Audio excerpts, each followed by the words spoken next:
후회 없는 인생을 살다 간 사람들의 이야기가 범도라고 할 수 있습니다.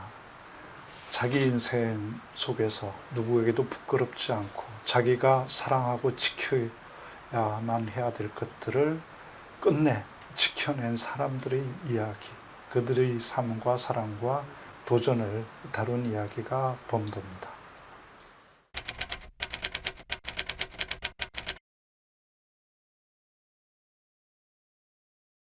이 소설을 처음 쓰기로 작정한 건 13년 전 만주에서였습니다. 제가 그때 신흥무관학교와 봉오동 전투 전적지 그리고 루신 감옥 답사를 하면서 굉장히 충격을 받았습니다. 전율적이었어요. 그토록 많은 사람들이 그토록 건사하고 아름답게 살아갔는데 어떻게 우리 역사는 이 사람들의 흔적을 이토록 철저하게 지우고 덮어버릴 수 있었을까? 그리고 또 문학은 글을 쓰는 저는 대체 그동안 이 아름다운 사람들의 이야기를 외면한 채 뭘 써왔던 것일까 부끄러웠습니다. 그래서 제가 평생 글을 쓰고 또 글을 어떻게 쓰는지 학생들한테 가르치면서 살아왔는데 참으로 부끄럽게 만드는 사람들이었고 그 사람들이 저에게 말을 붙여왔습니다. 절대 그 사람들은 어떤 기억도 없이 우리 삶 속에서, 우리 역사 속에서 사라졌으면 안 될 사람들이었습니다.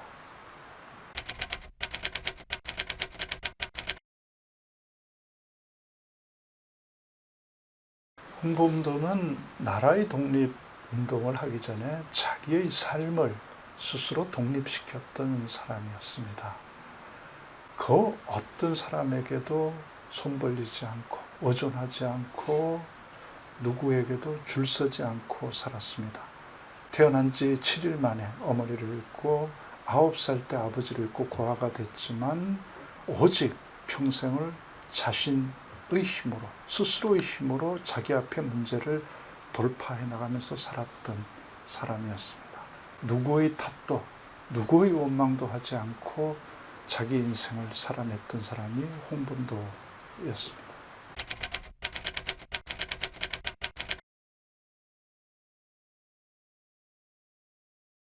그러니까 홍범도 장군이 이 소설에 처음부터 주인공은 아니었습니다. 여러 명의 주인공을 등장시켜서 작업을 해봤는데 번번이 실패하고 마지막으로 제가 홍범도 장군을 저희 부대장으로 그리고 이 소설의 주인공으로 삼았던 건 그가 주인공의 자리를 양보해 줄 줄 아는 주인공, 다른 사람들을 주인공으로 만들어 줄 줄 아는 주인공이었습니다.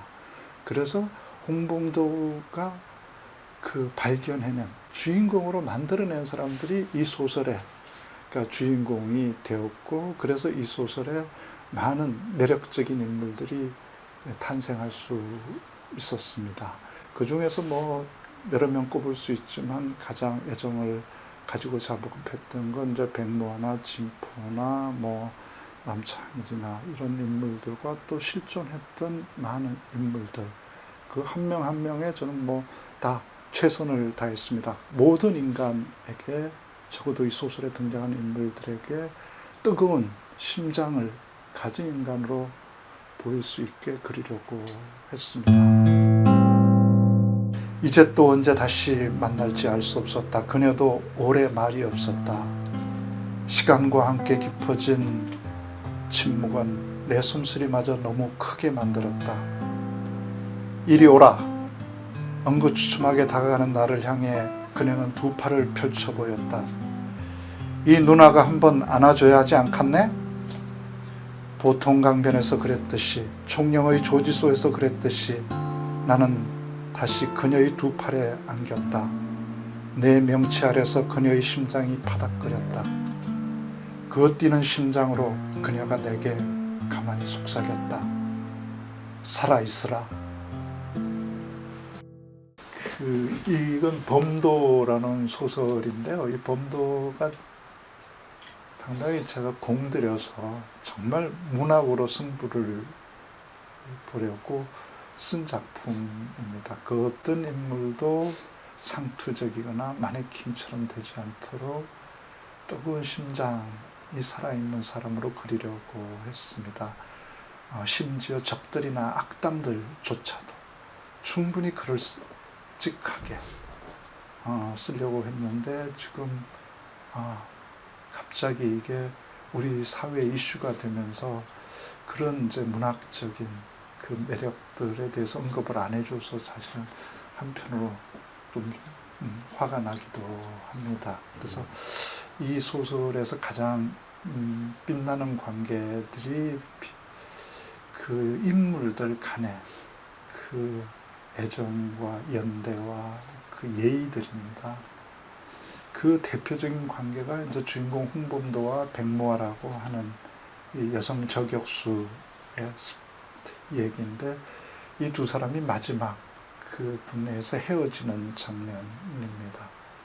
홍범도가 이제 그 친했던 군대의 그 형의 동생이죠. 여동생이었던 백모아랑 헤어지는 장면입니다.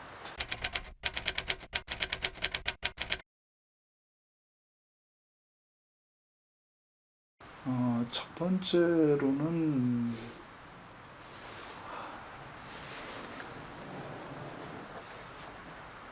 말이 좀 안 되는 일이죠. 홍범도는 우리 대한민국의 첫 군인이었습니다. 그리고 홍범도가 수행했던 봉오동 전투는 우리나라의 이름으로, 대한민국의 이름으로 수행한 첫 전쟁의 첫 전투였습니다.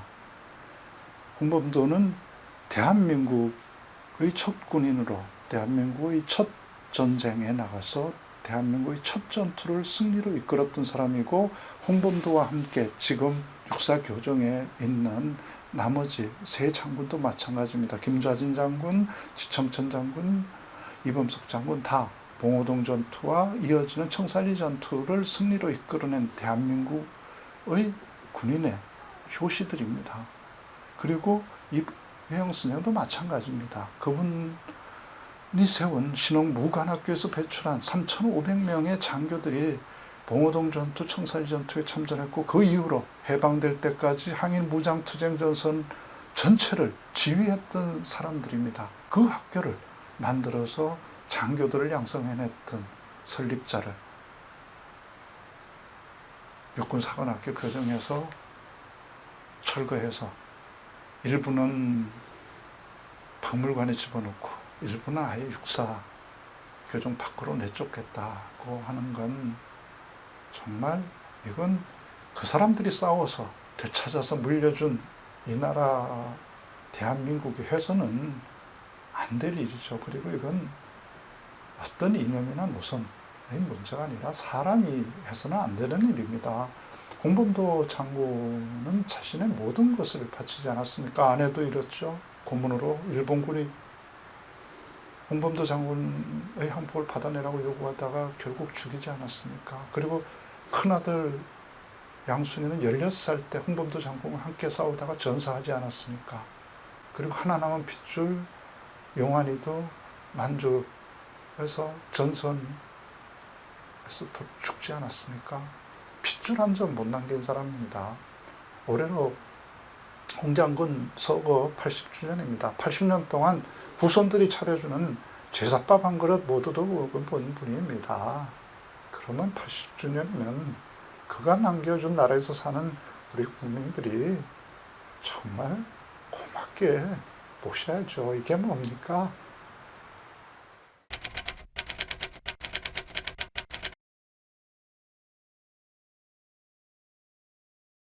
고등학교 때 시를 썼고 철학을 전공하려고 했는데 어쩌다 문해창작학과를 가게 되었고, 거기서 제가 시의 재질이 없다는 걸 깨닫고 소설로 바꿨습니다. 시는 천재들이 하는 일이라는 걸 알았고요. 그런데 제가 하필 대학에 들어가던 해가 1980년도 전두환 씨가 광주 시민들을 학살하고 정권을 잨았던 해입니다. 글을 계속 쓸 수가 없었고, 그러다 보니 이제 학생운동이라는 것도 하게 됐었고 또 공장에도 가게 되었었습니다. 그 후에 이제 공장에서 제가 만났던 참으로 아름다웠던 사람들, 자신의 인간다운 삶을 위해서 몸부림치며 싸웠던 그 아름다웠던 사람들을 소설로 써야겠다고 해서 제가 놓았던 펜을 다시 들어서 쓴 게 데뷔작 내딛는 첫발은이었고요. 이 내딛는 첫발은은 그 당시에 이제 파업전야라고 하는 영화로 만드는 과정에서 그 마지막 장면이 그 내딛는 첫발의 그 장면이 들어가서 만들어졌죠. 그 영화가 참 영화사의 길이 남았죠. 그 영화의 상영을 막으려고 헬리콥터까지 동원해서 정부가 진압을 했던 영화죠. 그럼에도 불구하고 30만 당시에 대단한 관객을 동원했던 영화죠. 그런 추억이 있는 제 데뷔작이 내딛는 첫발이고요.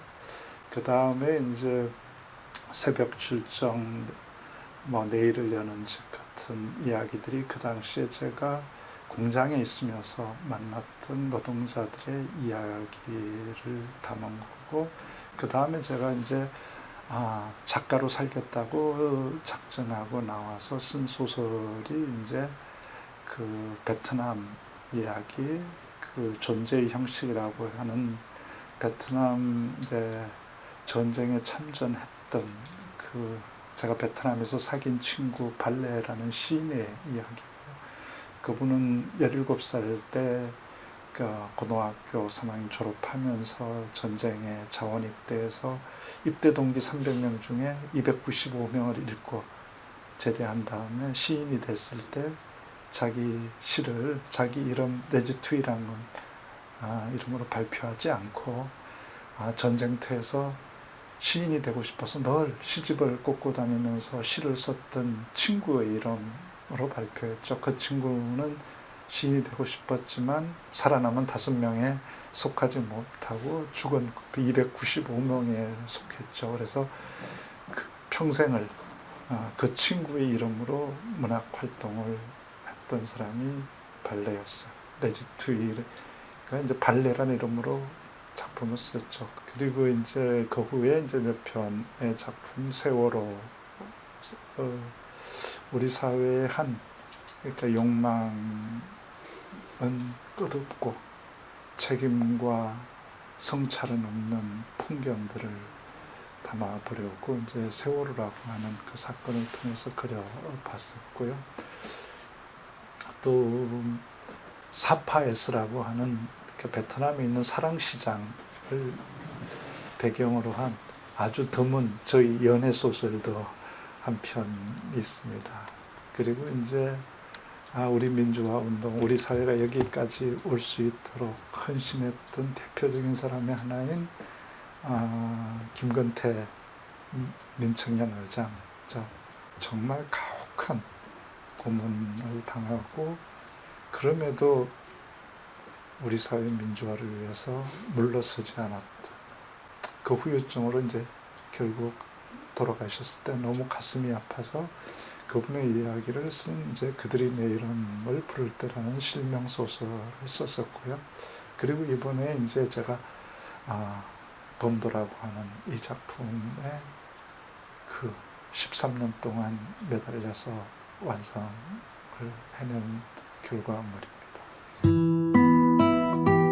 나는 안다. 그 무엇으로도 뼈가 시리게 고독했지만 단 한 번도 아름답지 않은 적이 없었던 그의 삶을 모욕할 수 없고 그 어떤 방법으로도 그를 그가 아닌 것으로 만들 수 없다. 그와 더불어 싸운 이들을 어디에 어떻게 모신다고 해도 그들이 아닌 다른 무엇으로 만들 수 없다는 것도 나는 안다. 그에게 승리는 짧았고 패배는 길었다.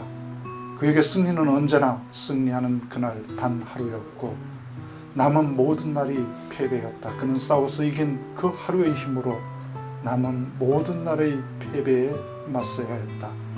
그것이 단독자로 살았던 그의 운명이었고 그 어떤 모욕과 패배에서도 무너지지 않는 그의 힘이었다. 싸우다 죽을 수 있는 자리, 그가 원했던 자리는 그 하나가 유일했다. 100년 전 그와 백무활과 억압과 차별, 불의를 향해 발사한 마지막 한 발의 탄환은 아직 탄착점에 도착하지 않았다. 일격필살의 저격수였던 그들의 탄환은 빗나간 적이 없으므로 반드시 표적의 정중앙을 관통할 것이다.